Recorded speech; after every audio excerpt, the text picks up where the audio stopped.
Do you want to get shot? Do you want to be a victim of gun violence? Do you want a family member to be a victim of gun violence? These questions go through many Americans' minds.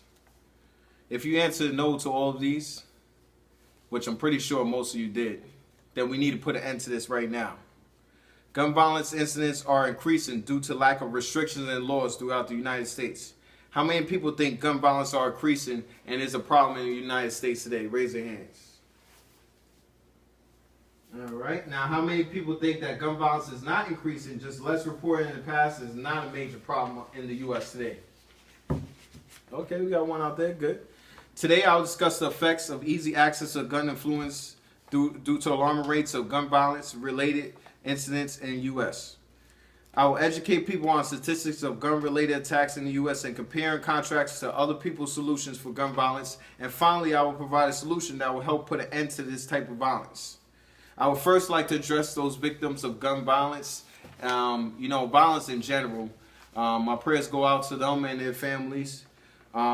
These victims range from terrorist attacks to victims of police obsessive force to random acts of gun violence. Victims of random terrorist attacks on U.S. soil by the use of guns ranging from the year 1972 to as recent as December 2nd, 2015. However, the majority of terrorist-provoked shootings occurred from 2002 to 2015. So this is a recent problem that we're dealing with. In 2002, terrorist snipers by the name of John Allen Muhammad and Lee Boyd Marvel, known as the Beltway Snipers, went on a rampage, killing 17 innocent Americans and injuring 10. This crime spree in February 2002, where they robbed and murdered across the United States, ranging from states of Alabama, Arizona, Florida, Georgia, Louisiana, Maryland, Texas, Virginia, and Washington, D.C.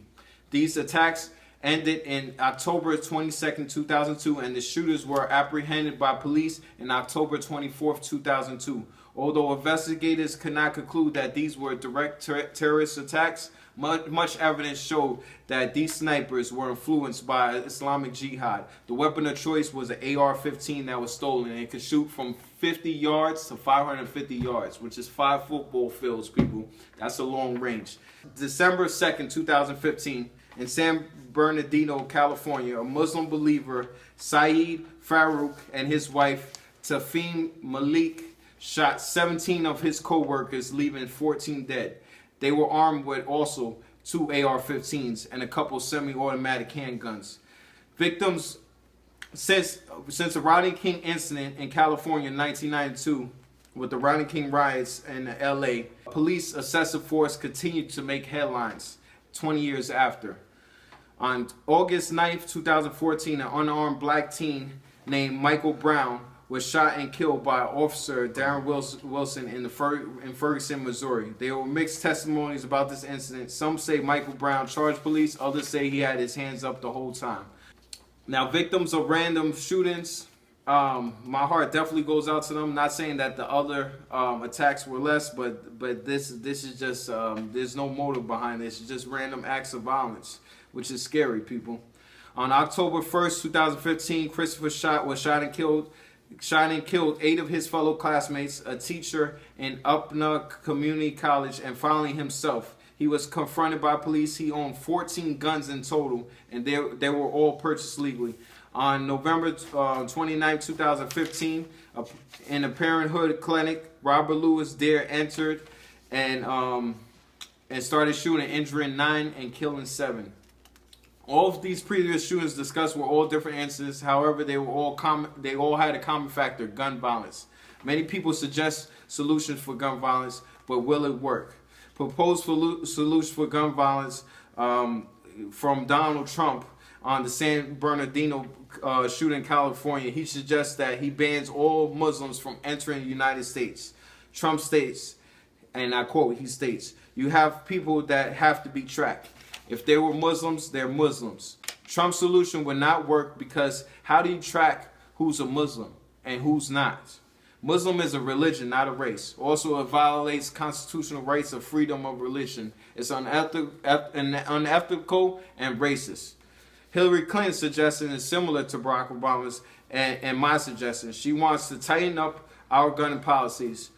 She quotes, "We take account of the fact that our gun laws and the easy access of those guns by our people who shouldn't get them, mentally ill people, fugitives, felons, and the Congress continues to refuse to prohibit people on the no-fly list from getting guns, which include a lot of domestic and international terrorists.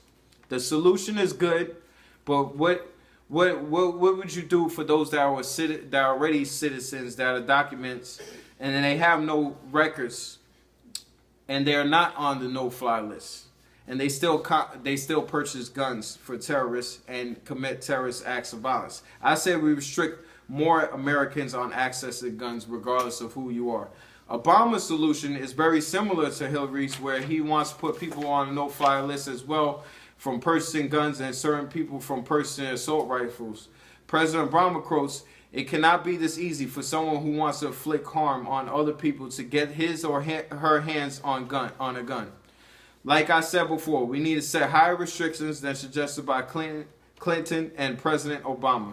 My proposal to stop gun violence starts with the tighter restrictions on purchasing firearms in the United States, such as only active military or highly ranked government officials can purchase semi-automatic or automatic assault rifles, period.